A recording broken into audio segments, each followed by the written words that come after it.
Et maintenant, Théma enquête sur la nouvelle donne énergétique de notre monde de demain.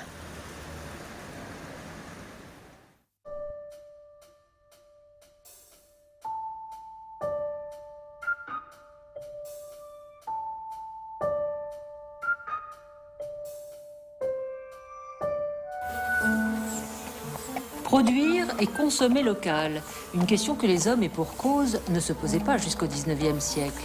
Les transports, de toute façon, allaient au pas du cheval, et la fée électricité n'avait pas fait ses miracles. Puis vint la révolution industrielle, où l'Occident a domestiqué le charbon, le pétrole, le gaz, ces énergies qu'on dit fossiles, qu'on feint de croire inépuisables, et qu'on consomme aujourd'hui par milliards de tonnes, au mépris du temps, au mépris des distances, au mépris surtout de l'équilibre de la planète. Le monde, chacun le sait, est au bord de la panne. Mais avant la panne, la machine roule encore.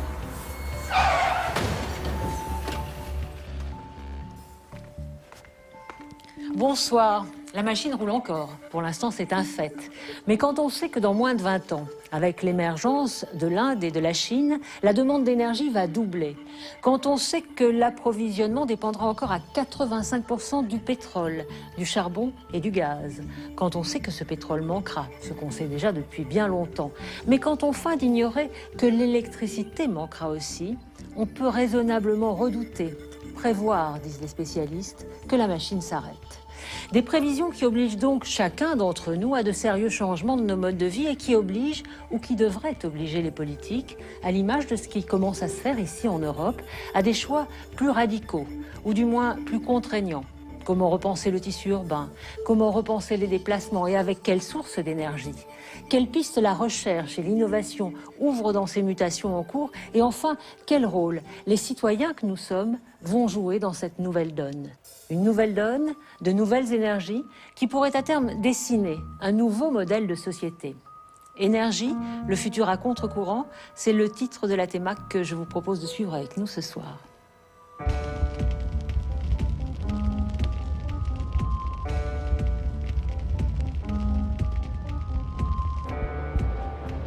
Quelle énergie pour l'Europe au XXIe siècle?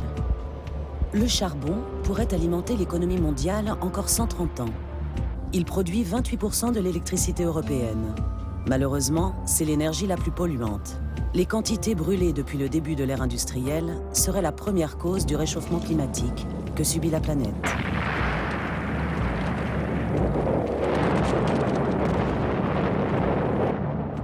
Les réserves de pétrole et de gaz tariront dans la deuxième partie du siècle.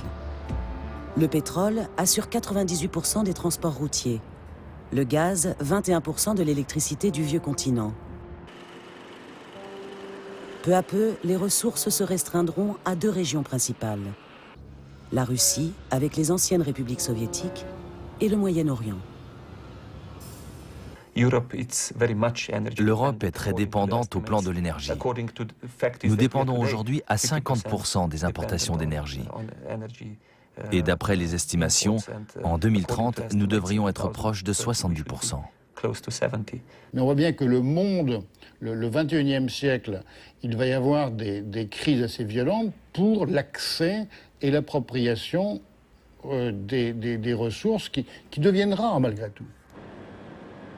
Pour certains, seule l'énergie nucléaire permettrait de réduire la dépendance de l'Europe tout en diminuant ses émissions de gaz à effet de serre. Aujourd'hui, 152 réacteurs produisent 30% de l'électricité de l'Union. En cas de rupture d'énergie fossile, il en faudrait 500. Un réacteur de nouvelle génération coûte 3 milliards d'euros, sans compter l'accumulation des déchets radioactifs et les questions de sécurité. La plupart des écologistes s'opposent au nucléaire et l'opinion reste méfiante. Ce sera une technologie majeure en Europe. La question n'est pas de savoir si, mais jusqu'à quel point. La Finlande construit de nouvelles centrales. Les Allemands sont en train de reconsidérer l'énergie nucléaire. Les Français vont la développer, de même que probablement les Britanniques. Donc, le nucléaire revient. La question est de garantir qu'on le maîtrisera de la façon la plus économique et sûre, plutôt que de se perdre en querelles idéologiques. Enfin, l'Europe est confrontée à un autre défi. Elle arrive aux limites de ses capacités électriques et de nombreuses centrales sont en fin de vie.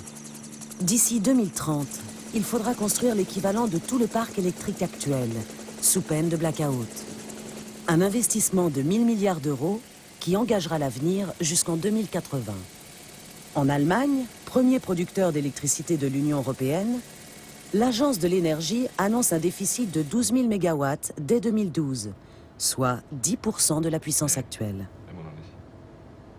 Si je prends l'Europe, avec les pannes qu'on a eues en novembre dernier et d'autres pannes que nous aurons, est-ce qu'on est sûr que les investissements de pointe, c'est-à-dire la centrale dont on a besoin le mercredi 27 février à 18h, est-ce qu'elle va se construire? C'est pas évident. Donc, il y a beaucoup d'éléments qui tendent à dire que les investissements peut-être ne se feront pas en quantité suffisante et en temps utile pour que l'équilibre se fasse. Trouver assez d'énergie pour maintenir la croissance économique alors que la population va augmenter de 6 milliards à 9 milliards d'individus d'ici 2050, c'est un défi tellement énorme en termes d'énergie que de nouvelles technologies seront nécessaires. Si on ne les obtient pas, il n'y aura pas de solution.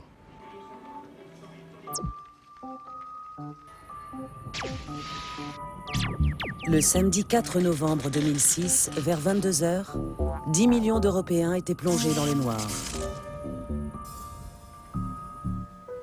Une plongée dans le noir qui n'aura finalement duré qu'1 heure, mais qui a fait trembler les dirigeants européens. Car ce fameux 4 novembre, l'Europe a vraiment frôlé le blackout, le noir, la panne générale et surtout la panne durable. Or, depuis l'ouverture du grand marché européen d'électricité, concurrence oblige, les réseaux électriques des 27 pays membres sont interconnectés. Ils peuvent donc se secourir mutuellement, mais toute défaillance de l'un peut entraîner la défaillance de l'ensemble. Or, vous l'avez entendu, l'Europe arrive aux limites de ses capacités. Des pays comme l'Autriche, comme la Belgique, l'Espagne ou le Portugal, entre autres, produisent déjà moins qu'ils ne consomment, alors que parallèlement, la demande européenne continue de croître.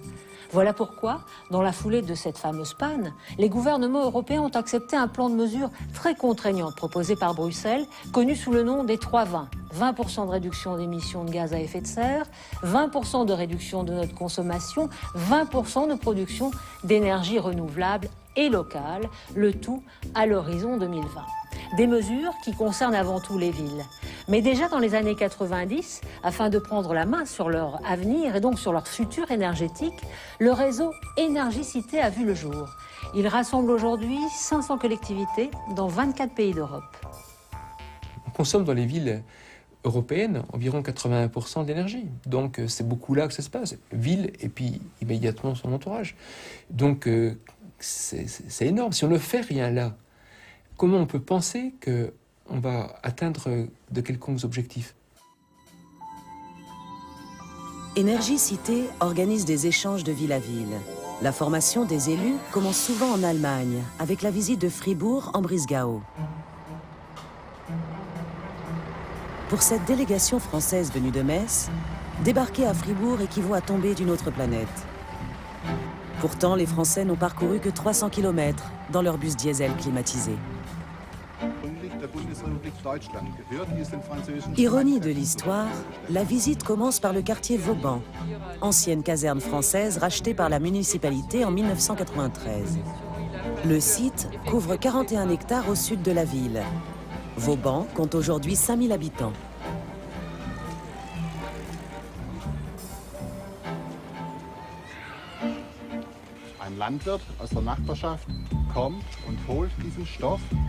La mairie voulait permettre à toutes les couches sociales de devenir propriétaires dans un quartier écologique. Les terrains ont été vendus à des particuliers ou à des groupements de futurs habitants. Les acheteurs ont participé à la conception de leur quartier. Puis, chacun a bâti sa propriété avec l'architecte de son choix. Les maisons sont mitoyennes. Toutes sont agrémentées d'une bande de jardin entre la façade et la rue.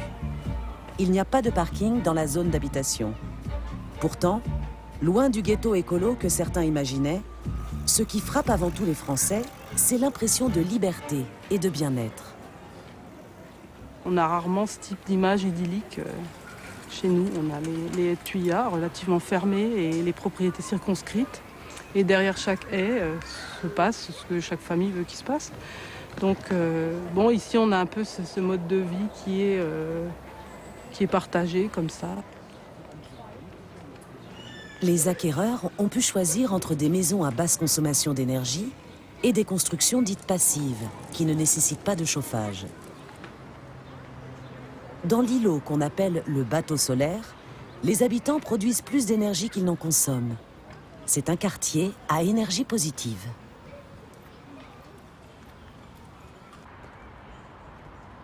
Blotti au cœur de la forêt noire, Fribourg est un bastion du Parti vert allemand. En 1970, la population s'est opposée à la construction d'une centrale nucléaire.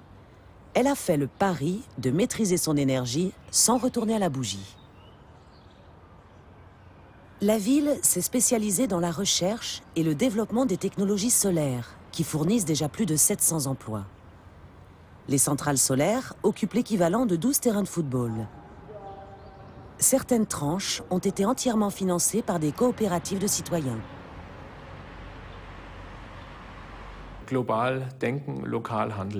Il faut penser globalement et agir localement. Bien sûr, quel que soit le problème, on peut toujours dire que ça doit être réglé par l'Europe, par Berlin ou par Paris. Mais on peut aussi commencer par se demander ce qu'on peut faire localement. Je crois qu'il existe beaucoup de communes, de villes dans le monde, qui n'attendent pas que leurs gouvernements respectifs se lancent. Ils assument leurs propres responsabilités face aux attentes de leur population qui dit « Faites quelque chose, agissez vous-même, faites des propositions ».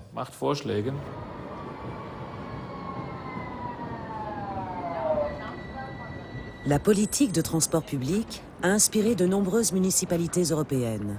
Fribourg offre plus de 400 km de pistes cyclables et 5 lignes de tramway. 2 habitants sur 3 circulent en vélo. Tous les moyens de transport sont interconnectés à la gare.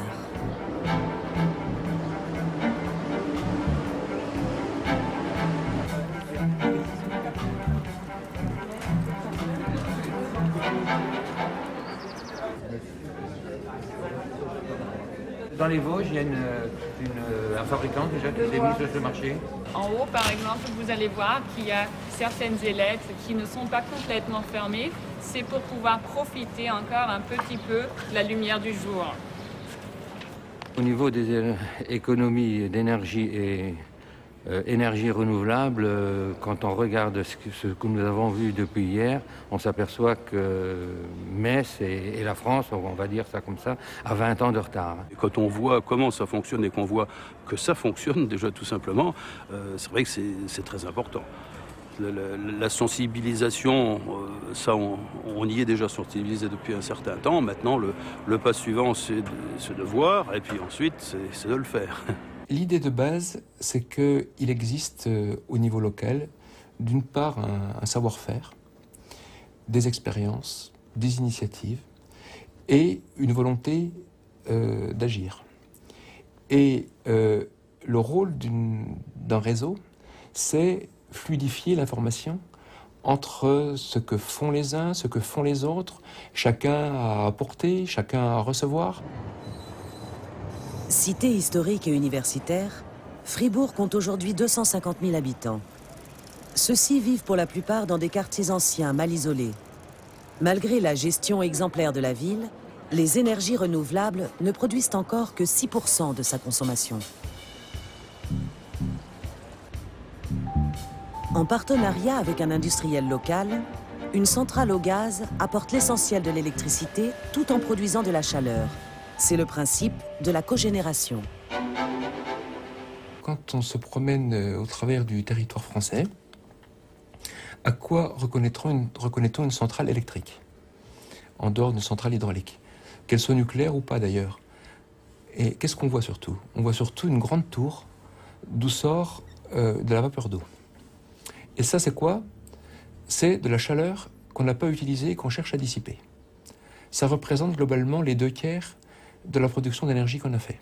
1/3 sert pour l'électricité, 2/3 ne sert à rien. Si on a un mode de production d'électricité et de chaleur qui se rapproche du lieu de consommation, qu'est-ce qu'on va faire de ces 2/3 de chaleur? on ne va pas faire des grosses tours de refroidissement pour la dissiper.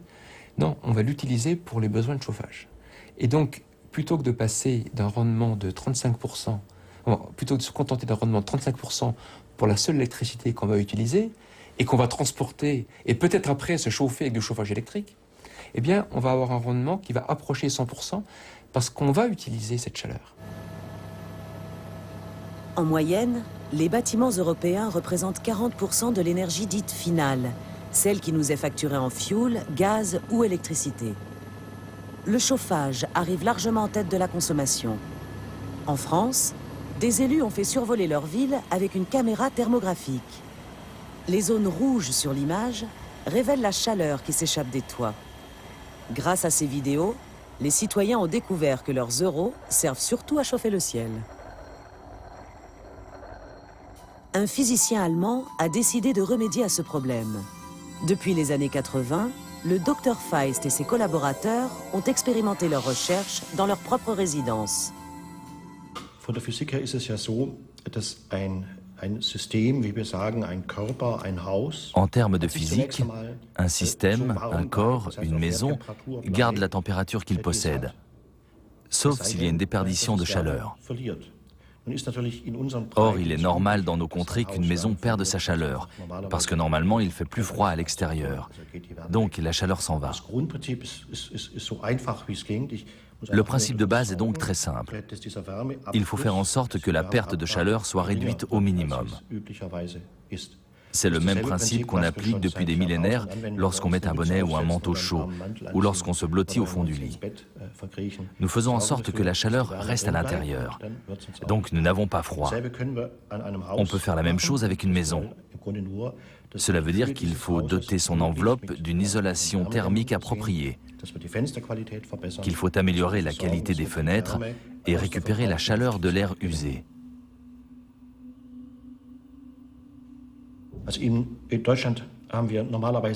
En Allemagne, les vieux bâtiments construits avant les années 80 consomment en moyenne 20 litres de fioul par mètre carré et par an pour le chauffage.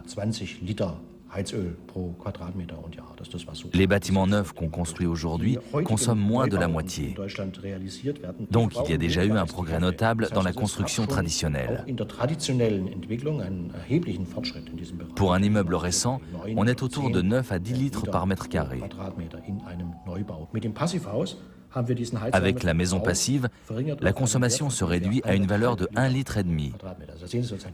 Vous voyez donc la dimension du changement quand on passe de 20 litres à 1,5 litre.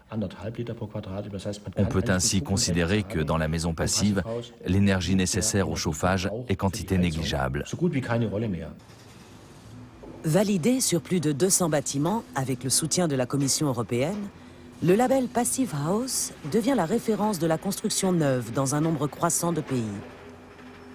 Mais les bâtiments neufs ne représentent qu'1% par an du parc immobilier d'Europe. L'Institut du Dr Feist se concentre maintenant sur l'isolation des bâtiments anciens.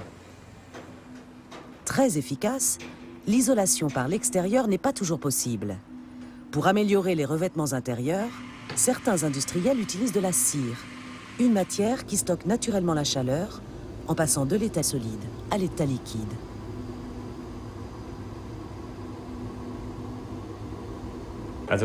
La BASF dispose de cette matière première qui, telle qu'elle, n'a pas d'utilité pour un architecte ou un maître d'ouvrage. Il faut toujours un support, comme du plâtre, du ciment, etc. Cette plaque de plâtre, qu'on appelle Smartboard, contient 3 kg de notre produit au mètre carré. Nous l'intégrons lors de la fabrication de la plaque sous forme de microcapsules qui se dispersent à l'intérieur du plâtre. La capacité de stockage thermique de cette plaque correspond à celle de cette pierre. D'un point de vue thermique, c'est le même matériel. Mais si vous utilisez cette plaque pour la finition de votre grenier, vous aurez là autre chose qu'une plaque de plâtre ordinaire. Imaginons que les murs ou le plafond de cette pièce soient revêtus de ce matériau. La température monte parce que le soleil tape par la fenêtre ou parce qu'il y a beaucoup de gens dans la pièce. À 23 degrés, la cire intégrée dans les plaques de plâtre commence à fondre en absorbant de la chaleur. Cela signifie que la température cesse d'augmenter dans la pièce et reste stable. Cette stabilisation est uniquement possible grâce à un matériau à changement de phase. Et dans la mesure où il y a assez de cire dans le mur, vous pouvez prolonger le processus jusqu'à la fin de la journée. Le soir, lorsque le soleil se couche et que la température baisse, vous aérez la chambre pour la rafraîchir, la cire recristallise et restitue la chaleur absorbée. Ainsi, vous avez passé la journée sans utiliser la climatisation. Lorsqu'on parle d'énergie, on pense tout de suite au courant électrique. Mais le courant ne représente que 20% de notre consommation. 40% de toute l'énergie que nous consommons est utilisée dans les bâtiments, pour le chauffage et la climatisation, même si une petite partie sert aussi pour les appareils. Et un de nos plus grands défis, c'est que si le changement climatique nous amène des canicules, nous ne pourrons pas avoir recours à la climatisation électrique, sinon nous aggraverons encore le problème. Il faut donc construire des bâtiments qui ne se comportent pas de manière idiote en termes de climatisation, comme c'est le cas aujourd'hui avec de nombreuses banques dont les énormes façades en verre nécessitent une énorme climatisation.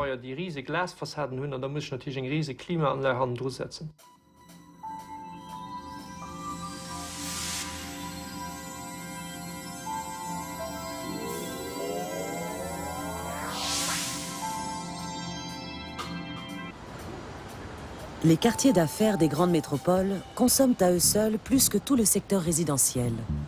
En cause, la climatisation, qui régule la ventilation et la température de l'air intérieur, été comme hiver. La plupart des tours du XXe siècle n'ont pas d'ouvertures extérieures. Conçues dans l'insouciance énergétique, elles ont été implantées au mépris des données climatiques.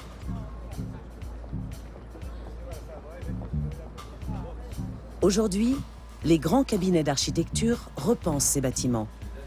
À Paris, Jacques Ferrier vise les normes les plus exigeantes. Pour être à énergie positive, on descend au maximum les besoins du bâtiment. En ce qui concerne les bâtiments de grande hauteur, il s'agit de diviser par 5 environ les besoins d'énergie par rapport à un bâtiment classique. Et il reste toujours un peu d'énergie à consommer. Bon. Et donc le peu qui reste est équilibré par l'énergie disponible sur place. Alors ça peut être de la géothermie, si vous êtes dans un site favorable.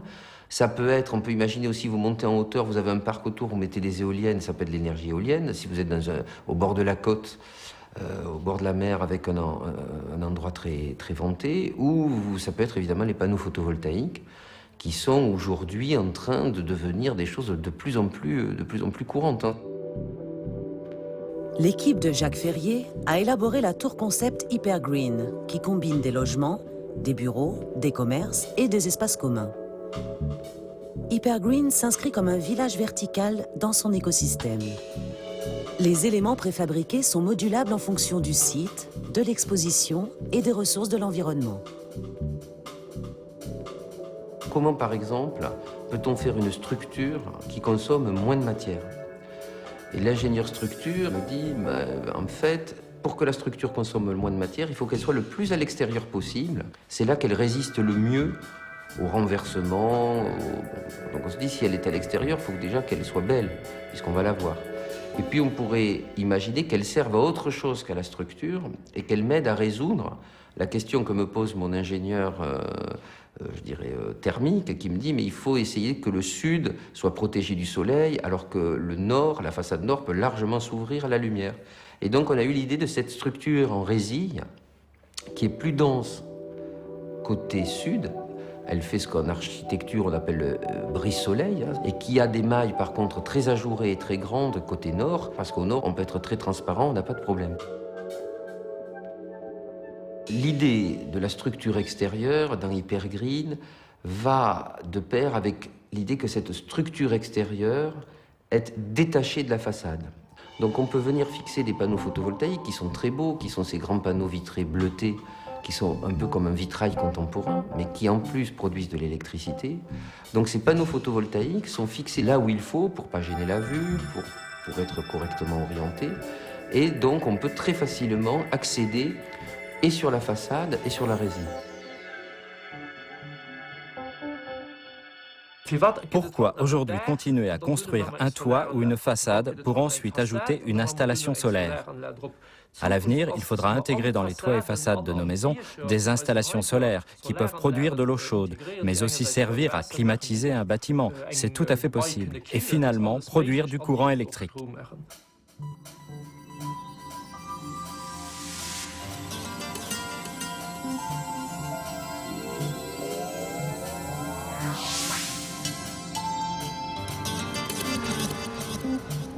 Barcelone a réussi une avancée spectaculaire en imposant la première ordonnance solaire en Europe.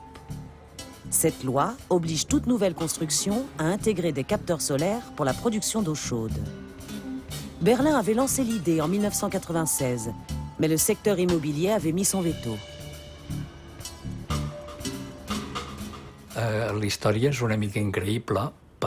L'histoire est un peu incroyable, car quand on a commencé à parler des caractéristiques de cette ordonnance solaire, beaucoup de personnes dans la municipalité considéraient que c'était impossible qu'une ville comme Barcelone puisse édicter une telle loi, car elle n'en avait pas les compétences. Il en résultait un débat interne dans la municipalité. Alors, ceux qui défendaient ce projet dirent qu'il n'était écrit nulle part que Barcelone ne puisse pas se doter d'une telle loi. Les villes ont les compétences pour promulguer ce type d'ordonnance dans différents domaines, comme le bruit, la collecte sélective des déchets, l'eau. Et donc, pourquoi ne pas adopter une loi sur l'eau chaude solaire ? Et finalement, la loi fut adoptée en 1999 à l'unanimité par le conseil municipal. 30 000 mètres carrés de capteurs solaires ont déjà été installés. De nombreuses municipalités espagnoles se sont engouffrées dans la brèche, si bien que l'État a fini par annexer l'ordonnance solaire au code technique de la construction nationale.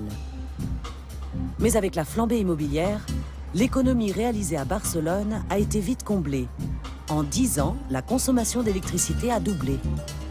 Faudrait-il une ordonnance photovoltaïque pour que les citoyens produisent une partie de leur électricité? Les capteurs photovoltaïques servent à transformer directement les radiations solaires en courant continu. C'est un grand avantage, puisque cette opération ne requiert aucune transformation. Un toit protégera donc des intempéries, mais en même temps se transformera en une centrale électrique. On pourrait donc convertir tous les toits du monde en centrales électriques. L'avantage étant que c'est de l'électricité consommée là où elle est produite. Ainsi, on évite les pertes dues au transport du courant électrique sur de longues distances.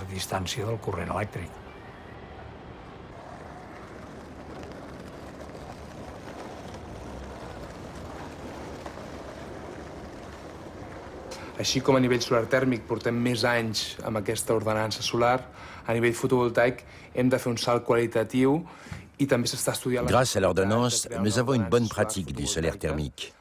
Mais au niveau du photovoltaïque, nous devons faire un saut qualitatif. Nous étudions les modalités d'une ordonnance solaire photovoltaïque dans le cadre du nouveau code de la construction qui commence à s'appliquer.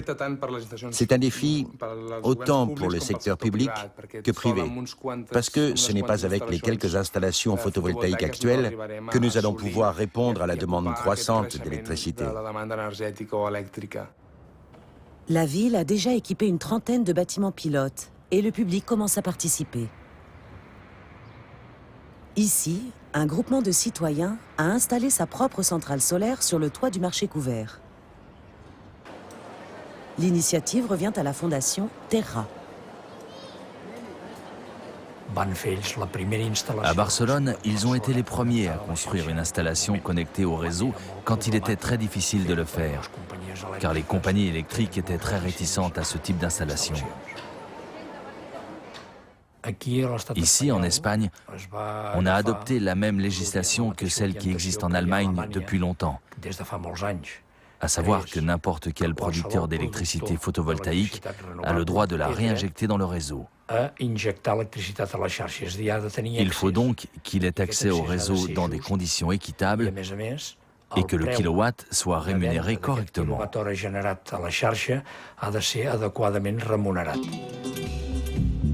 Grâce à cette loi, le village de Saint-Faust finance son éclairage de ville. Le jour, il vend son électricité solaire au tarif subventionné. Pour s'éclairer la nuit, il achète du courant au tarif ordinaire.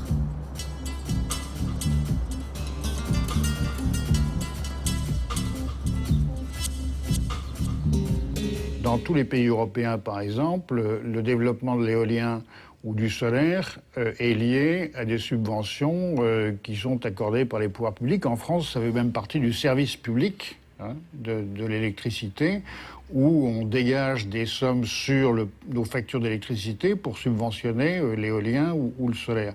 Et c'est une très bonne chose. Aujourd'hui, c'est clair qu'on n'intègre pas dans le prix des énergies fossiles les conséquences négatives sur l'environnement et au-delà de l'environnement, d'ailleurs, les conséquences négatives tout court, y compris sur l'économie, y compris sur la santé. Et donc, il y a une inégalité de base entre le solaire qui ne génère pas de pollution, ou très peu, ou l'éolien qui génère quelques pollutions, enfin beaucoup moins que le pétrole ou le gaz, alors que le pétrole et le gaz ne payent pas les coûts sociaux qu'ils engendrent pour la société.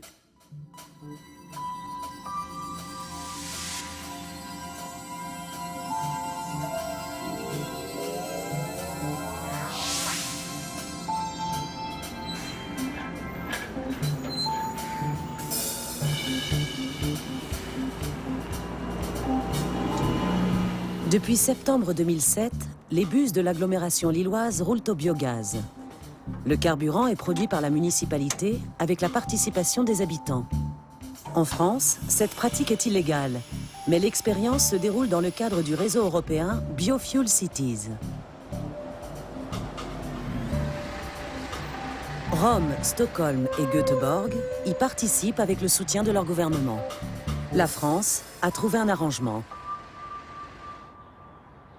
Le centre de valorisation des déchets organiques de Lille est le plus important du programme. Sa construction a pris 3 ans pour un investissement de 75 millions d'euros. Mais les 110 000 tonnes de déchets qu'il traitera dans l'année vaudront leur pesant d'or. Donc tous les déchets qui sont donc les biodéchets des ménages, les déchets de cuisine, les fleurs fanées, les déchets de jardin, également tous les déchets de l'industrie agroalimentaire, les épluchures de pommes de terre, tous ces déchets-là peuvent être traités dans ce qu'on appelle un méthaniseur ou un digesteur. Et on va pouvoir produire du biogaz à partir de ce type de déchets. À l'origine, les Lillois avaient refusé la construction d'un nouvel incinérateur. Ils ont préféré mettre en place un système de recyclage des déchets. Les citoyens se sont engagés à placer les matières organiques dans des bacs séparés. Même imparfait, ce premier tri facilite la collecte.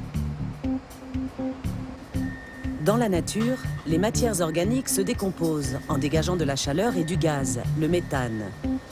Au bout d'un temps plus ou moins long, il ne reste qu'un résidu de matière solide, le compost, qui se mélange à la terre et enrichit les sols. L'usine ne fait qu'accélérer le processus naturel en milieu contrôlé.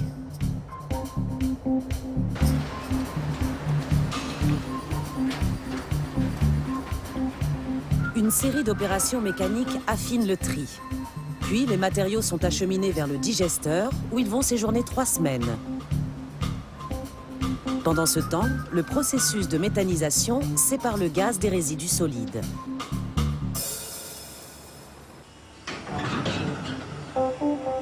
Dans l'année, 34 000 tonnes de compost seront ainsi récupérées et vendues à la coopérative agricole. Les objets non organiques provenant du tri repartent par voie fluviale. Papier, plastique et verre pourront être recyclés. L'ancien incinérateur brûle les déchets ultimes et les convertit en électricité. L'usine produit annuellement 4 millions de mètres cubes de biométhane, soit l'équivalent de 4 millions de litres de fioul. Les 150 bus de l'agglomération fonctionnaient déjà au gaz naturel. Le passage au biogaz, de composition identique, n'a demandé aucune modification des moteurs. Peu à peu, les bennes à ordures diesel seront remplacées par des engins roulant au gaz. Et ensuite, vous avez la deuxième étape que je qualifierais un peu du grand bond, qui est de se positionner sur le marché du particulier, c'est-à-dire de l'usager de la route comme vous et moi. Et là, ça nécessite une infrastructure de distribution qui est toute autre, puisque là, il faut pouvoir mettre à disposition le biométhane dans des stations-service, comme les carburants liquides classiques sont à disposition des utilisateurs. Là, pour l'instant, seules la Suède et la Suisse a franchi ce cap-là, puisqu'en Suède et en Suisse, vous pouvez aller à la pompe et acheter du biométhane. Ce qui n'est pas le cas en France pour l'instant. Il y a encore des réserves à pratiquer l'injection dans le réseau Gaz de France, alors que la meilleure façon d'utiliser ce gaz, c'est comme en électricité, de le réinjecter dans le réseau général. Je le produis à un endroit et je peux l'utiliser à un autre endroit. Mais évidemment, comme on a un monopole qui est un peu jaloux de ses prérogatives, on a aujourd'hui quelques difficultés à faire accepter cette pratique qui, par ailleurs, en certains autres pays, est recommandée, voire obligatoire. Profitant de l'expérience de Lille, la ville de Toulouse a adopté le même modèle. Aux dernières nouvelles, les 2 municipalités seront finalement autorisées à vendre leurs excédents au réseau Gaz de France. L'expérience Biofuel Cities révèle que le biogaz pourrait fournir 20% des carburants européens.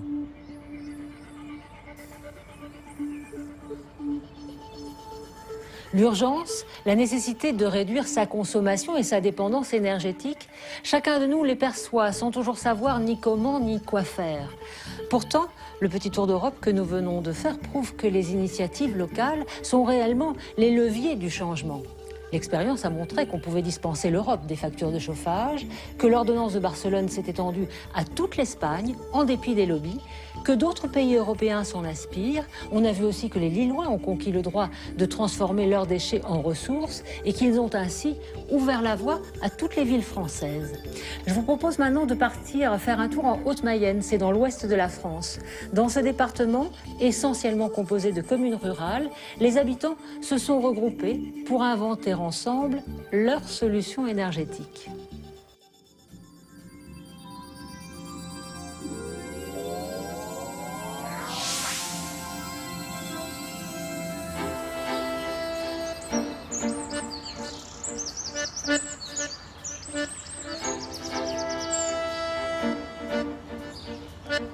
En Mayenne, on nous dit qu'on est un gros département solaire, mais finalement c'est quoi? C'est une petite envie de développer ça, 3-4 copains au départ autour d'une tasse de café, c'est tout.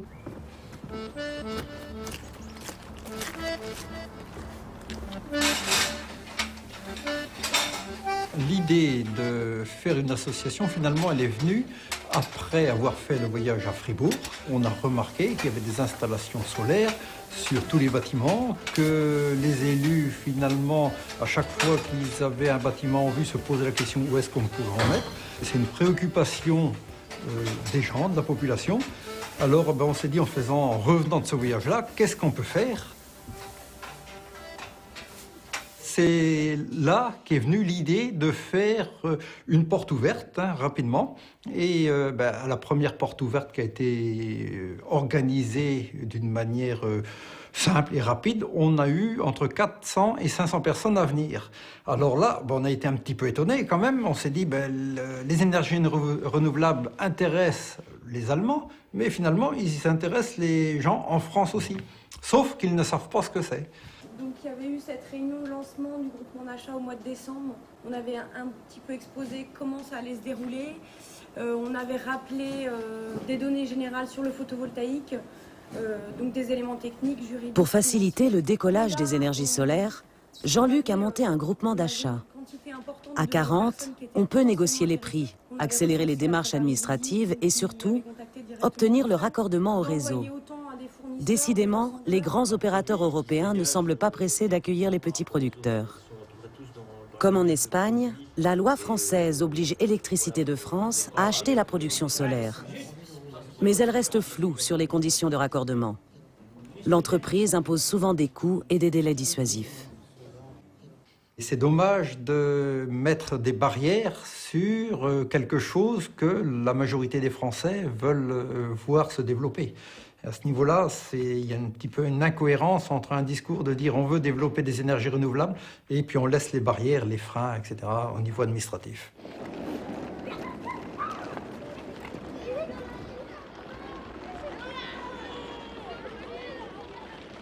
Dans son cahier des charges, le groupement d'achat a exigé la formation des entreprises locales qui ne connaissaient rien aux énergies solaires, faute de demande.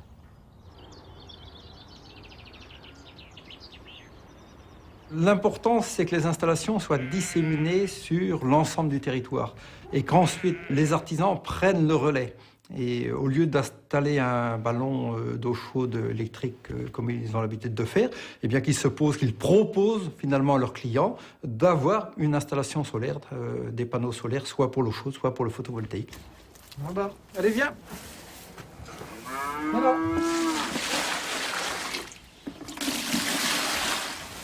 Allez viens, voilà. Voilà.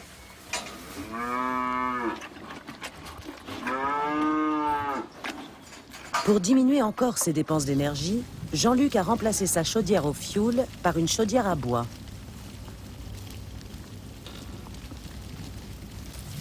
La chaudière à bois déjecté, c'est quasiment exactement comme une chaudière à fioul, sauf que le combustible, c'est du copeau de bois comme ceci.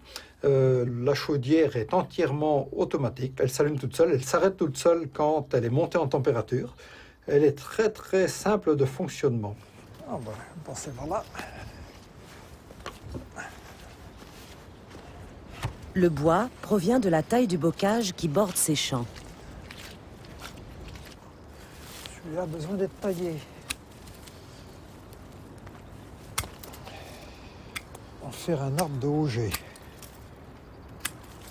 Alors, le tas de bois qu'il y a là, qui correspond au champ d'1,5 hectare, pour bien évaluer, il faudra attendre qu'il soit mis en petites plaquettes, mais je pense être capable de chauffer ma maison pendant 1 année et demie avec.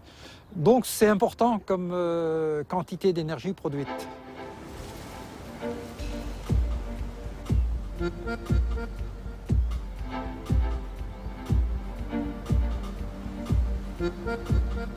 La haie de bocage, c'est la signature de la Mayenne. Depuis des siècles, elle abrite les animaux d'élevage, protège la prairie du dessèchement, tout en laissant passer les espèces sauvages. Autrefois, chacun l'entretenait avec soin. La taille annuelle fournissait le bois de chauffage de l'hiver. Mais avec l'agriculture intensive et le déferlement des énergies fossiles, ce patrimoine a bien failli disparaître. La mairie de Saint-Hilaire a décidé de le valoriser sur ses 3000 hectares de surface agricole. Sur cette surface-là, ma foi, il reste encore un maillage bocager relativement important que le conseil municipal souhaite préserver. Et donc, partant de là, on s'est dit que la meilleure manière de le préserver, c'était de trouver une utilisation au bois. Effectivement, on a complètement oublié que le bois, c'était de l'énergie. Et donc là, on est là pour redire à tout le monde, au pouvoir public, que le bois peut servir à nous chauffer, à produire de l'eau chaude. Avec la montée des prix du pétrole, l'idée d'organiser une filière bois s'est imposée. Une filière, cela veut dire mobiliser la matière première et organiser toutes les étapes, depuis la coupe jusqu'à la livraison au consommateur final.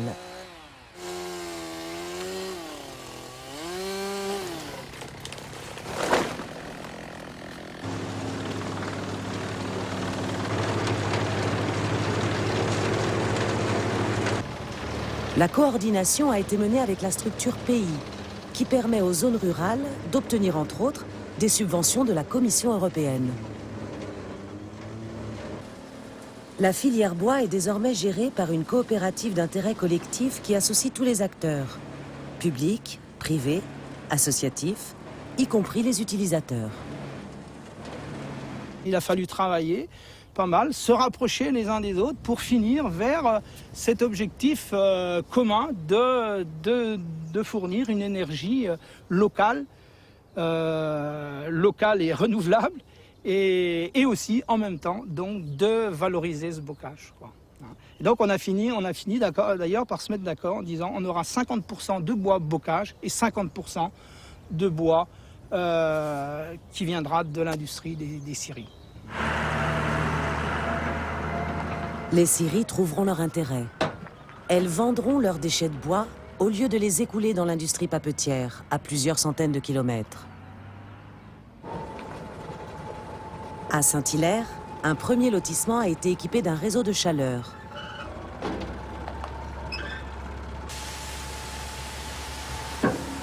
La chaufferie fournit le chauffage en hiver et l'eau chaude toute l'année.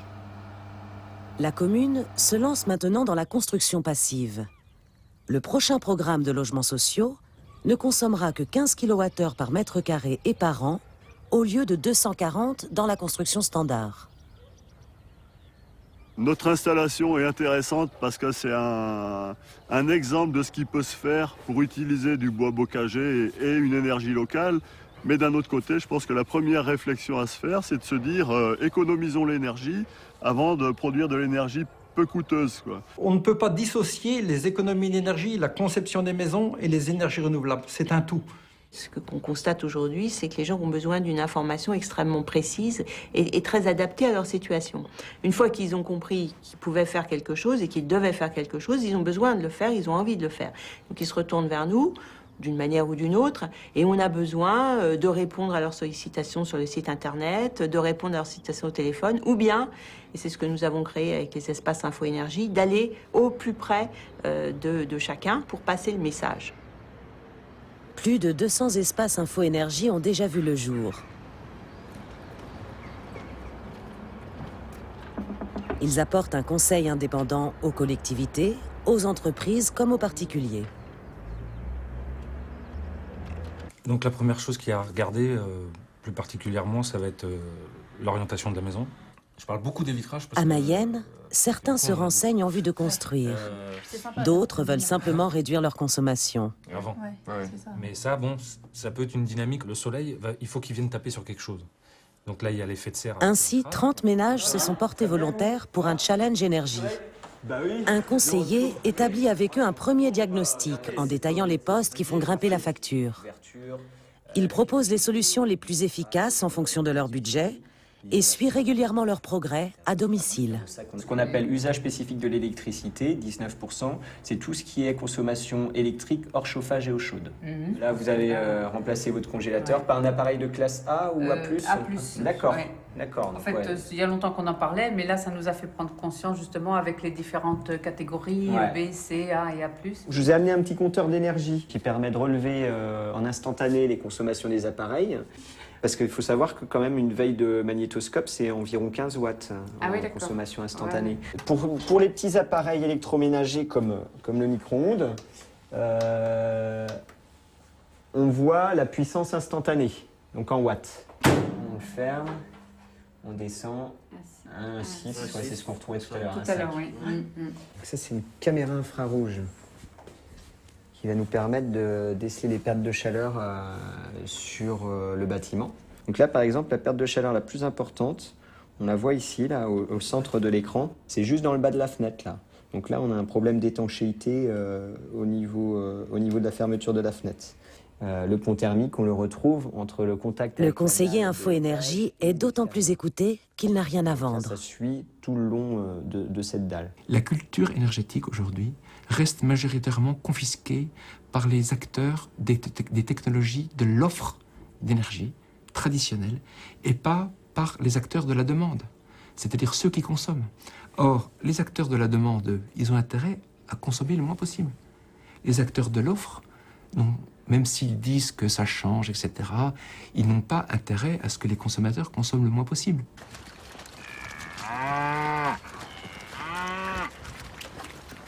En Mayenne, il y a des paysans qui ont réfléchi sur la consommation énergétique depuis plus de 20 ans. Et sur la manière de produire sur les exploitations, on peut aussi économiser l'énergie. La Haute-Mayenne compte plus d'une centaine d'agriculteurs biologiques qui ont fait leurs calculs. Dans l'élevage intensif, la culture du maïs, la fabrication des engrais et des pesticides, leur transport, les importations de soja en provenance d'Amérique latine dévorent des quantités d'énergie. Il faut l'équivalent de 2 à 3 kilos de pétrole pour faire 1 kilo de bœuf. En production biologique, les animaux ne mangent que l'herbe de l'exploitation. Pour les éleveurs, le gain est écologique autant qu'économique. Ça dépend où on met la performance. Moi, je dis que je suis performant parce que je produis 1 litre de lait avec un prix de revient faible. Donc, voilà. Donc, on peut être performant comme ça. C'est pas forcément la quantité de lait par vache. Hein. Si le prix du pétrole flambe, l'agriculture intensive ne tiendra peut-être plus la route du tout. Ni pour la balance commerciale, ni en termes d'économie.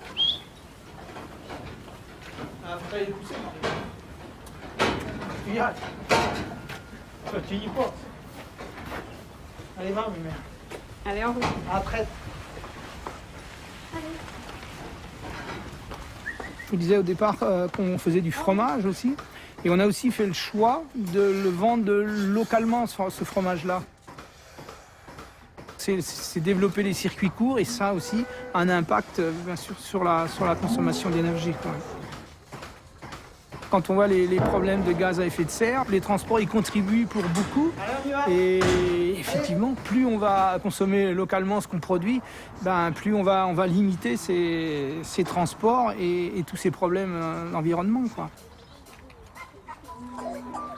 12 producteurs bio vendent directement au magasin associatif de la ferme Jouot, tous les vendredis. On peut y acheter les légumes et les fruits cueillis sur place le matin même, mais aussi la crèmerie, les œufs, les volailles, le pain comme dans un mini-supermarché.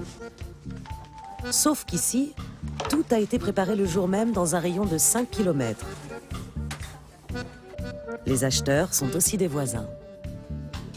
Les premiers consommateurs qu'on a eus au magasin à la Charmille venaient chercher des légumes comme ils avaient l'habitude de les consommer en grande surface. Et puis progressivement, ils nous ont dit qu'ils fonctionnaient un petit peu à l'envers. C'est-à-dire qu'au lieu de prendre le livre de cuisine le matin et dire « je vais faire ça pour ce week-end », il y a eu un raisonnement, il y a ça de disponible à cette saison-là, donc j'essaie de fonctionner avec ce qu'il y a, avec la saison.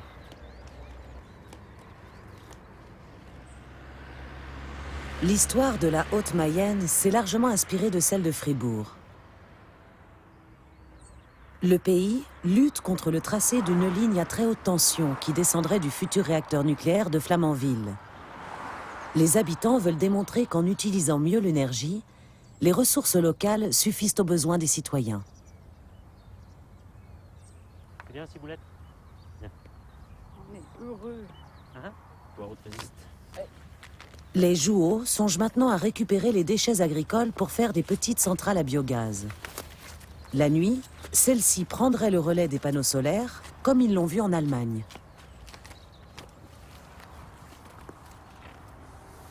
Aucune source d'énergie ne peut dire qu'elle est la meilleure et qu'elle n'a pas de défaut. Toutes ont des coûts et des avantages. Et je pense que pour boucler le bilan mondial durant ce siècle, il faut faire appel à toutes les sources d'énergie disponibles sur la planète sans qu'aucune d'elles ne soit l'idéal. Donc il faut diversifier le bouquet énergétique au maximum et développer, même si ça coûte cher avec des subventions, le vent, le solaire et toute forme de renouvelable, la micro-hydraulique, la biomasse qui n'est pas non plus la solution parfaite, mais qui a sa part dans le mix, dans le bouquet énergétique du futur. Un bouquet qui représente par ailleurs une formidable perspective d'indépendance énergétique pour tous et une mine d'emplois, des emplois qui ne sont pas délocalisables. Et en matière de recherche sur les énergies renouvelables, un marché, on l'imagine bien, considérable, l'Europe a encore un peu d'avance. Mais on le voit depuis le début de cette théma, le compte à rebours pour se libérer des énergies fossiles, ce compte à rebours a commencé.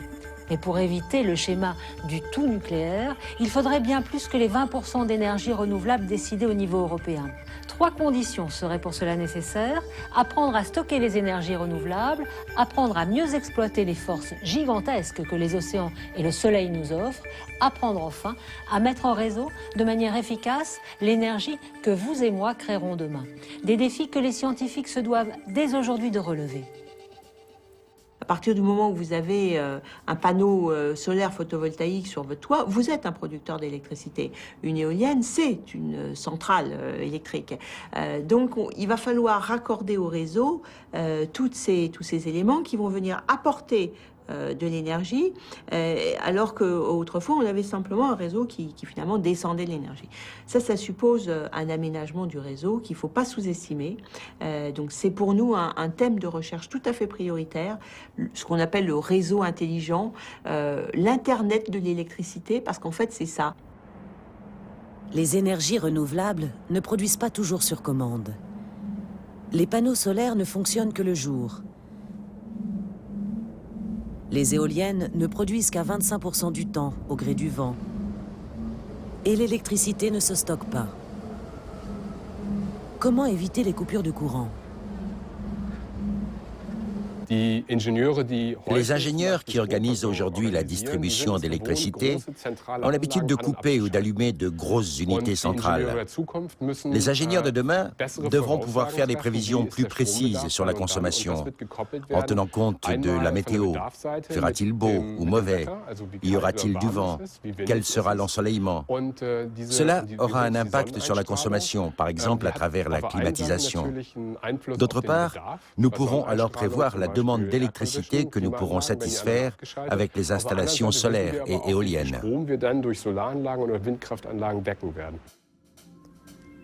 Serait-il possible de distribuer une électricité 100% verte en continu?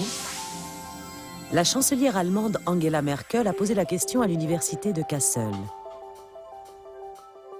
En association avec 3 industriels, les chercheurs ont couplé 11 éoliennes, 4 centrales de cogénération au biogaz et 20 installations de panneaux photovoltaïques. Une station de pompage hydroélectrique complète le réseau.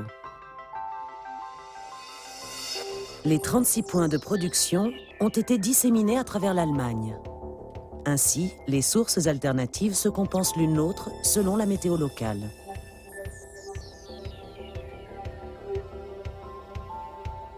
Une centrale virtuelle combine les différentes sources en fonction de la demande, d'où son nom, Centrale Combi. La production de chaque source apparaît sur l'écran en couleurs différentes. La balance est ajustée par informatique en temps réel. Quand le soleil et le vent sont insuffisants, un clic de souris lance les centrales à biogaz. Et si la production dépasse la demande, l'électricité est envoyée vers la station de pompage hydroélectrique. La pompe monte l'eau jusqu'au bassin supérieur. Aux heures de pointe, il suffit d'ouvrir les vannes pour qu'elles redescendent dans le bassin inférieur. Le mouvement de l'eau entraîne des turbines et le générateur d'électricité s'enclenche immédiatement.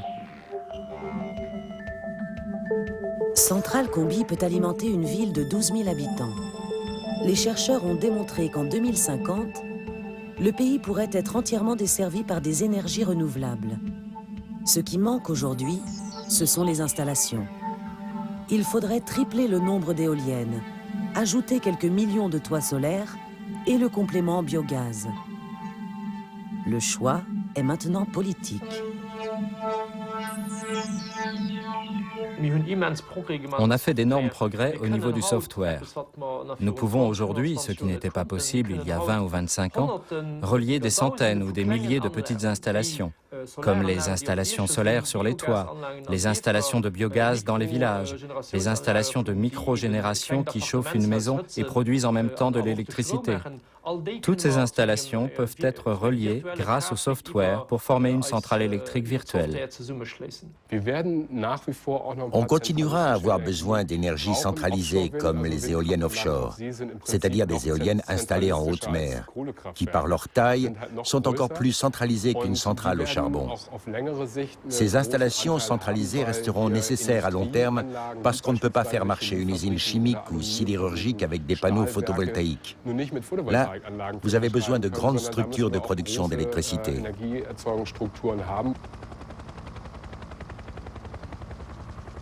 L'éolien offshore est en plein développement dans les mers peu profondes, comme la Baltique ou la mer du Nord. Mais l'océan couvre 70% de la planète. Nous pourrions le valoriser sous de multiples formes, avec des énergies propres, inépuisables et prévisibles. Les marées dispersent chaque année l'équivalent de 22 000 TWh, soit le 5e de la consommation mondiale. L'Europe compte 32 000 km de côte. Le long de la façade atlantique, ce sont surtout les énergies des vagues et des courants de marée qui mobilisent les recherches.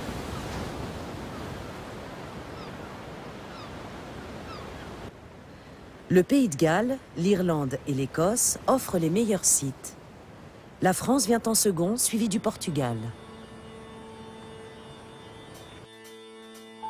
En Écosse, les industriels testent leurs prototypes au Centre européen d'EMEC, aux îles Orkney.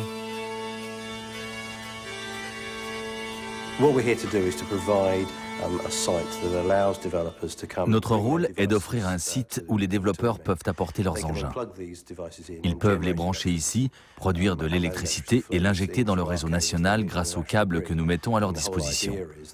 L'objectif de nos installations est de leur permettre de perfectionner leurs procédés et d'accélérer ainsi les progrès de cette industrie. On croise de nouveaux monstres au pays du Loch Ness, comme le Pélamis, un serpent de mer de 120 mètres de long pour un poids de 750 tonnes.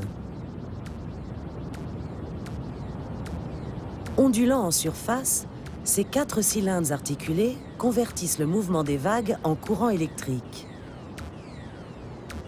Celui-ci est acheminé sur Terre par câble sous-marin.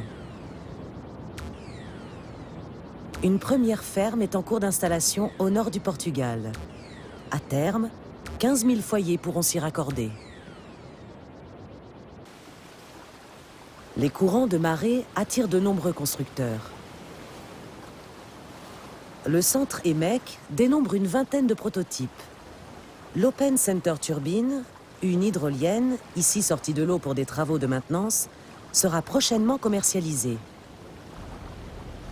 Elle a reçu l'autorisation d'alimenter le réseau en mai 2008.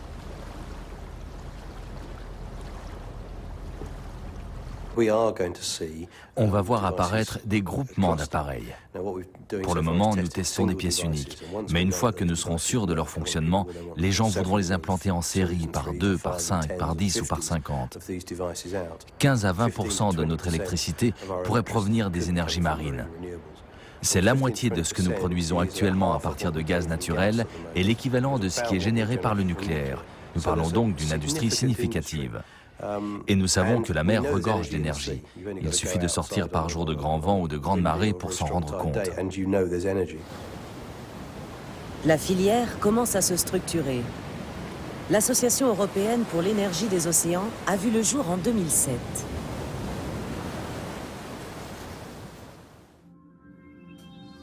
Pendant ce temps-là, l'Europe méditerranéenne se tourne vers le soleil.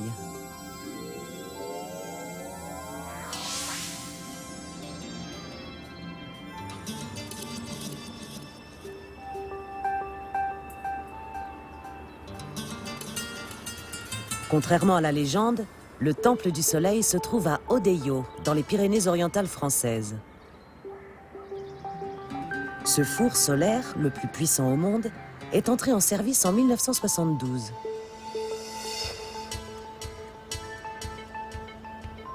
Abandonné pendant 20 ans au profit du nucléaire et du pétrole bon marché, il est désormais confié au laboratoire Promesse du CNRS français grâce à des fonds européens. Les recherches portent sur la concentration de la chaleur solaire. vous mettez une plaque noire au soleil, même si vous mettez une vitre devant, etc., eh bien, vous obtenez une température maximum autour d'une centaine de degrés, c'est bon, à peu près. Et donc, si vous voulez obtenir des plus hautes températures, eh bien, en fait, il faut mettre plus d'un soleil sur la plaque. Bon.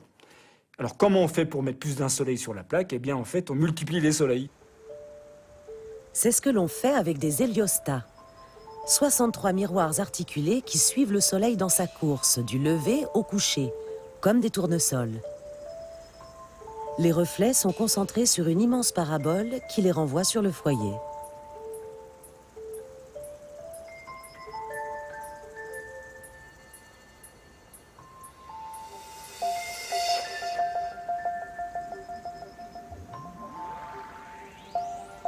Chauffé par l'équivalent de 10 000 soleils, le four peut atteindre 3000 degrés sans le moindre combustible. Ces très hautes températures servent par exemple à élaborer des matériaux pour l'industrie spatiale.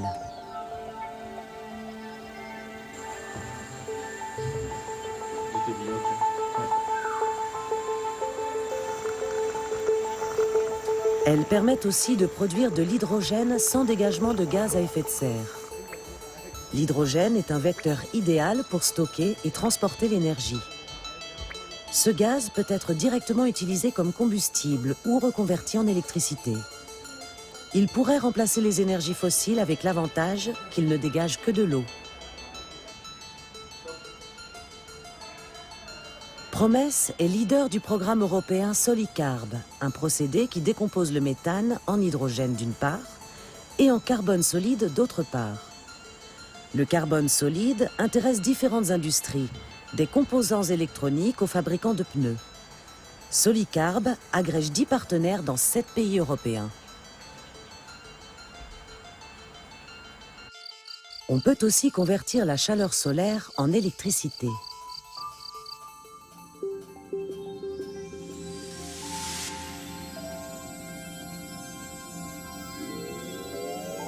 En Espagne, le centre de recherche CIEMAT d'Almeria est aujourd'hui le plus avancé d'Europe. Dans le principe, une centrale à concentration solaire est comparable à toute centrale thermique. La chaleur active une turbine qui entraîne un générateur d'électricité. Différentes technologies ont été lancées dans les années 70 lors du premier choc pétrolier.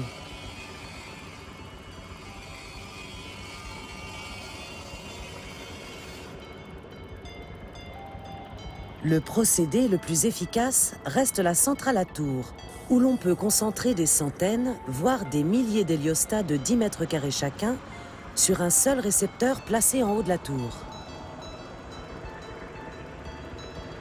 Avec une concentration de 500 soleils, le foyer monte à 600 degrés. De telles températures ouvrent de nouvelles opportunités. Eh bien, vous pouvez stocker la chaleur, donc comme votre chauffe-eau solaire, vous stockez dans des réservoirs, dans des gros réservoirs, la chaleur que vous avez absorbée au foyer de votre concentrateur. Et donc, vous pouvez reporter votre production d'énergie après le coucher du soleil. Aujourd'hui, en Espagne, il y en a une qui vient d'être construite, qui est en cours de mise en route.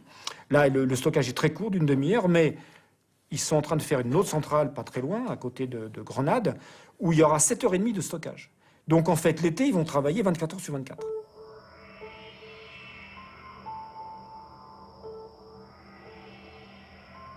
La concentration solaire et les panneaux photovoltaïques produisent de l'électricité selon 2 technologies différentes mais complémentaires. Une centrale photovoltaïque utilise la lumière diffuse du soleil. Au nord, elle produit de l'électricité, même par temps voilé.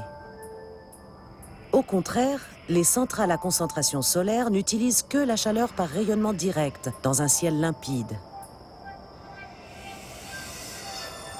Elles atteignent leur pleine puissance dans les déserts chauds et secs de la planète. Il y a des estimations qui ont été faites, par exemple, l'Algérie, en n'utilisant qu'une partie du potentiel, pourrait produire 15 fois l'énergie électrique de toute l'Europe réunie avec des centrales solaires. Donc vous imaginez à peu près le potentiel que ça représente. Promes et le centre d'Almeria collaborent sur d'autres programmes internationaux comme l'Eurodish, une mini-centrale qui concentre le soleil dans une simple parabole. Cette technique est destinée aux villages isolés.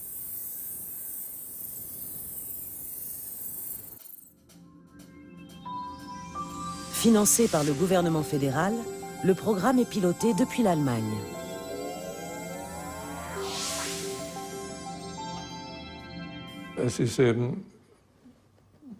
C'est technologiquement comparable au générateur diesel derrière la maison, sauf que celui-ci fonctionne au fioul, alors que nous utilisons le soleil que nous capturons dans le miroir.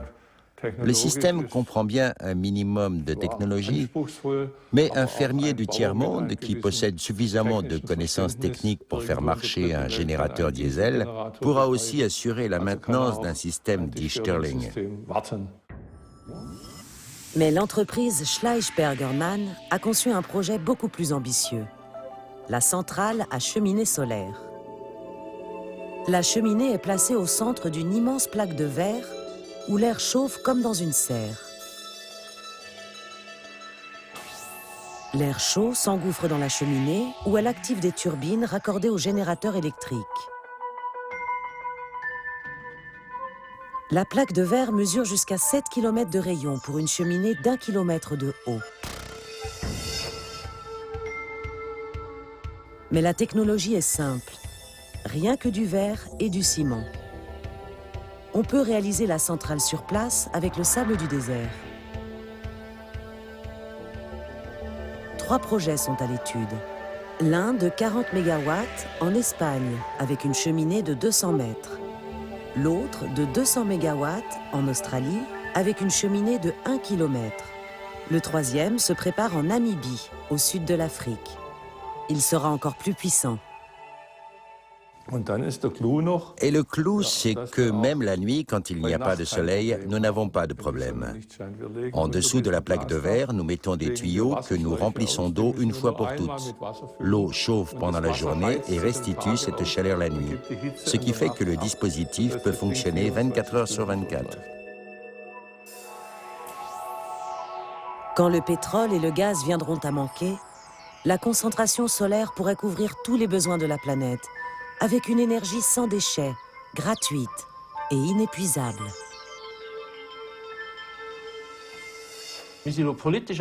Nous sommes en discussion politique pour initier une coopération avec le Maroc, l'Algérie, l'Égypte, la Libye, qui possèdent d'immenses surfaces dans leur désert avec beaucoup de soleil.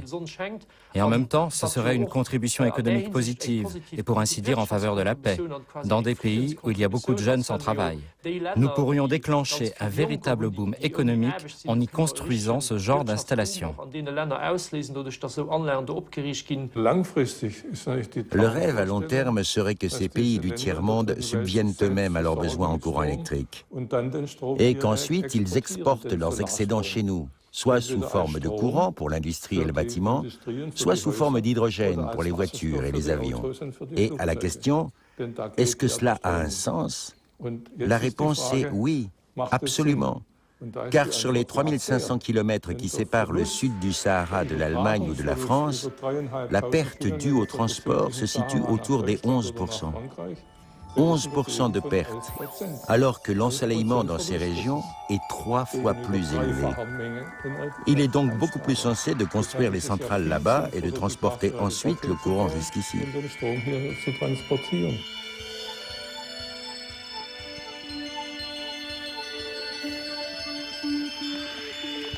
On pourrait donc s'acheminer à terme vers 2 systèmes parallèles. D'un côté, celui des grosses entreprises chargées de faire fonctionner les infrastructures collectives, et de l'autre, des réseaux citoyens sur lesquels nous fonctionnerions en parfaite autonomie grâce à des bâtiments à énergie passive, aidés par des énergies locales. D'ores et déjà, certains précurseurs vont plus loin encore dans la conception d'un urbanisme sans carbone. Voyez l'exemple en Grande-Bretagne du premier lotissement totalement autonome, un exemple qui a déjà essaimé sous toutes les latitudes.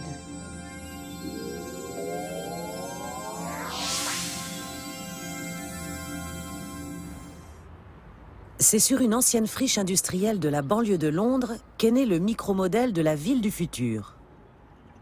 Beddington Zero Energy Development plus connu sous le diminutif de BZ, est l'œuvre de deux visionnaires, l'architecte Bill Dunster et l'ingénieur Chris Twin. Le projet a nécessité 4 ans de recherche avec des logiciels de haute technologie.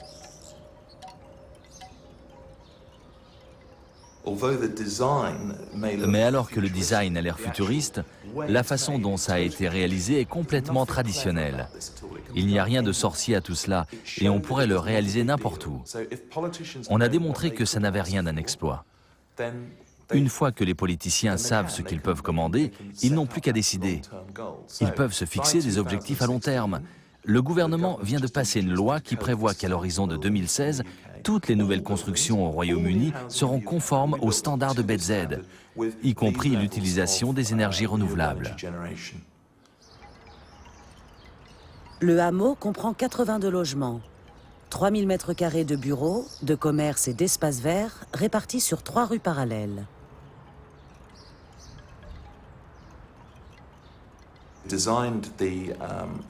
Ces prises d'air qui virevoltent sur les toits sont conçues pour profiter du flux maximum le long du faîtage. Elles se positionnent d'elles-mêmes dans la direction du vent dominant, aspirent l'air frais vers l'intérieur, tout en évacuant l'air usé. L'air frais qui entre passe par un gigantesque échangeur afin de récupérer la chaleur de l'air usé, qu'on perd généralement dans un système de ventilation traditionnel.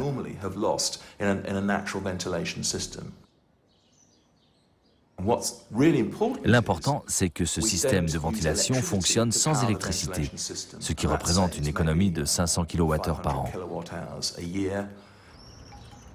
BZ possède sa propre centrale de cogénération, qui produit à la fois l'électricité et l'eau chaude.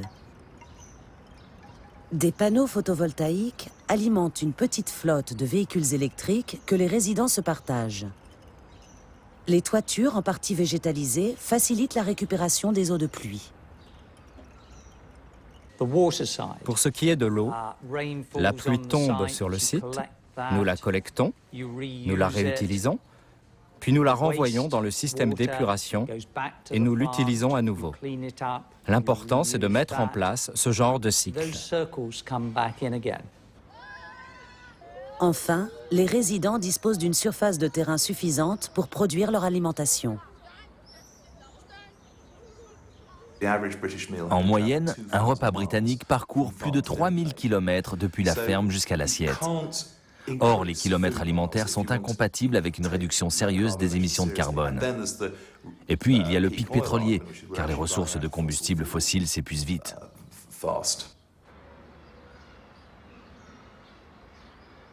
En somme, BZ est conçu pour affronter la crise de l'énergie dans toutes ses dimensions. C'est cette innovation qui attire les visiteurs du monde entier.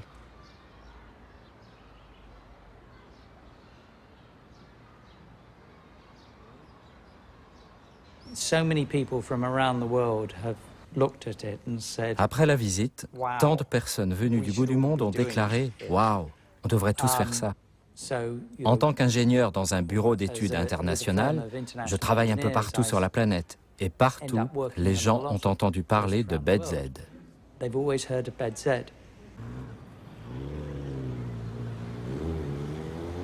Chris Twin est directeur au bureau Arup, une institution londonienne qui dispose de 80 équipes d'urbanistes dans le monde. L'ingénierie du stade des Jeux Olympiques de Pékin fait partie de son palmarès. Une société de Shanghai a choisi Arup pour réaliser Dongtan, la première ville écologique chinoise.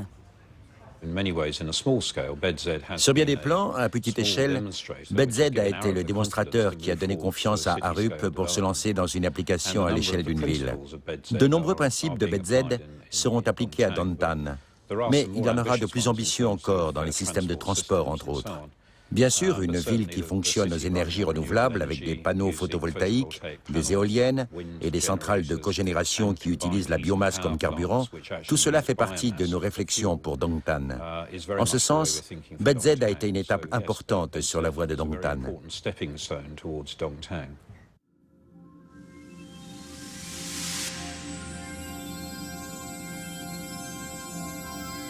Dongtan occupera la pointe sud-est de l'île de Changmin, dans le delta du fleuve Yangtze.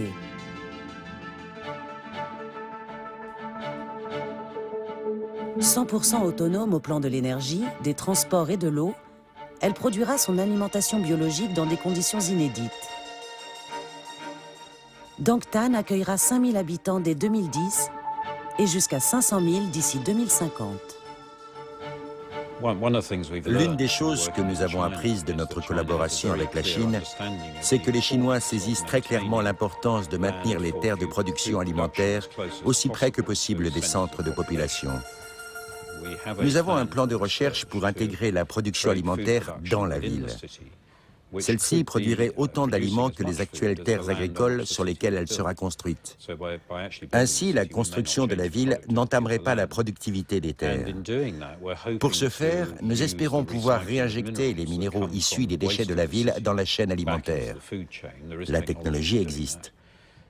Nous pensons également utiliser l'eau recyclée pour l'irrigation agricole et aussi, si possible, des sources d'énergie renouvelables comme la lumière solaire pour créer des petites unités de production alimentaire à haut rendement.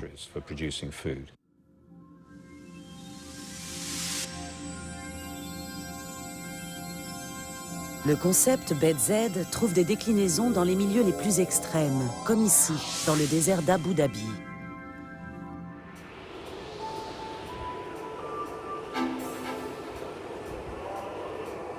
Compacte, percée de rues étroites pour garder la fraîcheur, la cité s'inscrira dans un carré traditionnel clos de murs, à l'abri des vents du désert.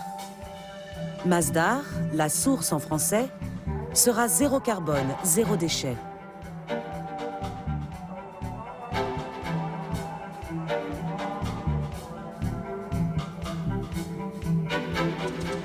Des transports automatiques fonctionnant comme des ascenseurs horizontaux desserviront son territoire de 6 km². L'électricité et la climatisation seront produites par les deux technologies solaires, panneaux photovoltaïques et centrales à concentration. Cette dernière fournira l'eau douce par distillation de l'eau de mer.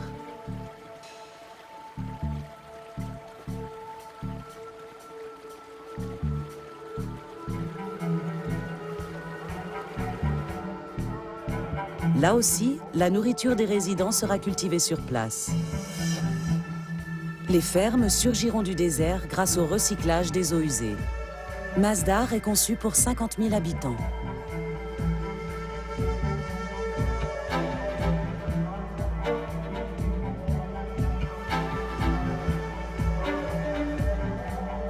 Il faut absolument considérer les villes dans leur situation par rapport à l'espace rural. Il faut cesser de penser en termes de développement urbain ou rural. Nous devons concevoir l'ensemble comme un système complet. Une ville durable ne saurait exister par elle-même.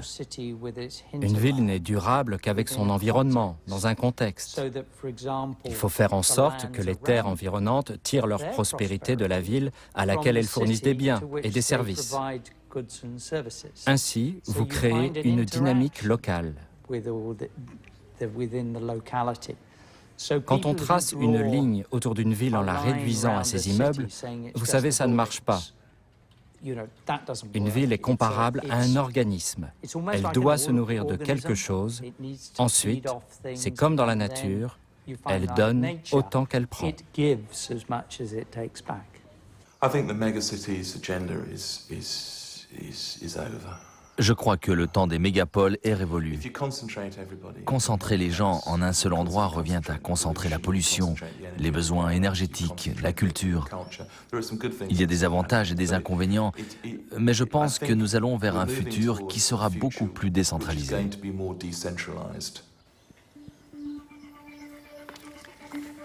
Pour les économies émergentes où l'on a conservé l'habitude de produire les aliments au plus près des centres urbains, faute d'énergie pour les transporter, cette approche offre à l'évidence une véritable alternative.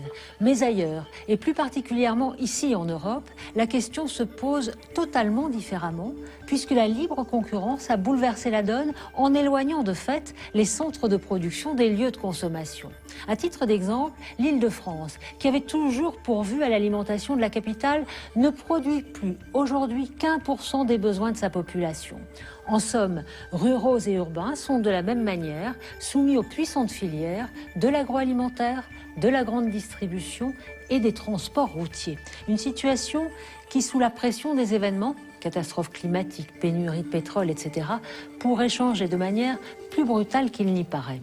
Je vous propose de regarder maintenant un scénario de prospective. Certes, il s'agit d'une fiction, mais une fiction toute proche de ce qui pourrait advenir. Les spécialistes parlent de scénario de rupture. Regardez. En Europe, la déconstruction des métropoles s'accélère. Les quartiers à énergie positive avaient survécu au blackout, mais depuis la fermeture du détroit d'Ormuz, le pétrole n'arrive plus. Les commerces ont tiré le rideau, faute d'approvisionnement, et les populations fuient en quête de subsistance. L'Europe est confrontée au plus gigantesque exode urbain depuis la dernière guerre mondiale. Un nouveau modèle de territoire va peut-être apporter une solution. Dans la vallée Hypergreen, plusieurs tours bioclimatiques ont été dressées sur des terres abandonnées. Montables en kit, elles n'occuperont qu'une faible emprise au sol.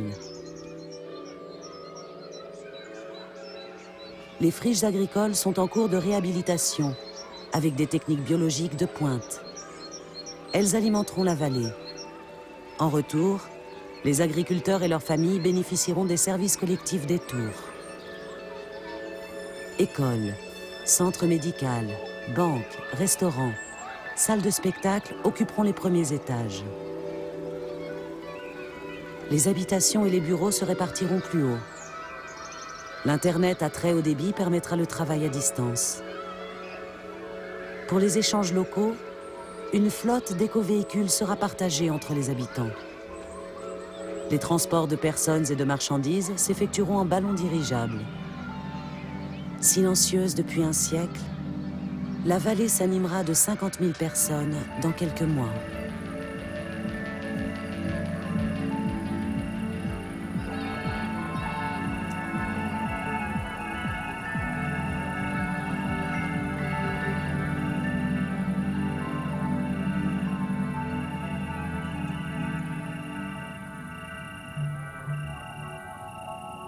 Alors, que notre futur proche se dessine en tour Hypergreen à l'image de celle-ci ou dans un autre scénario, peu importe. Mais une chose est sûre, la raréfaction de l'énergie et des matières premières va totalement changer le calcul économique. Le système qui prévaut aujourd'hui, où l'on produit ici et où l'on consomme là-bas et où l'on transporte et distribue entre les deux, ce système-là, pourtant fondateur de la globalisation, ce système-là, nous disent les spécialistes, n'est plus soutenable. Une manière de nous dire que l'équilibre des sociétés locales redeviendra dès lors le meilleur garant de la société globale. Une façon pour le temps et la distance de reprendre leurs droits, et ce n'est peut-être pas une si mauvaise nouvelle. Voilà, c'est la fin de cette théma. Merci de l'avoir suivi. Vous avez rendez-vous tout de suite sur arte.tv où des spécialistes vous attendent pour répondre à toutes vos questions. C'est tout de suite donc sur arte.tv. La semaine prochaine, la théma du mardi sera consacrée à la crise alimentaire. Passez une excellente soirée sur Arte. À bientôt. Bonsoir. Merci.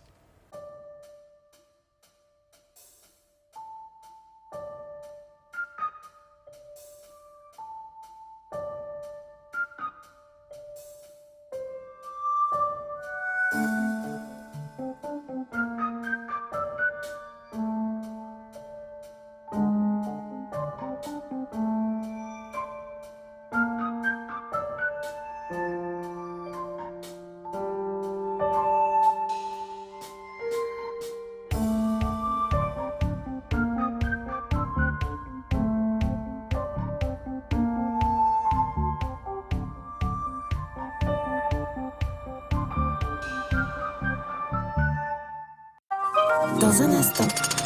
Au cœur de l'Antarctique, des géologues traquent une vie remontant à 20 millions d'années, avec passion et humanité.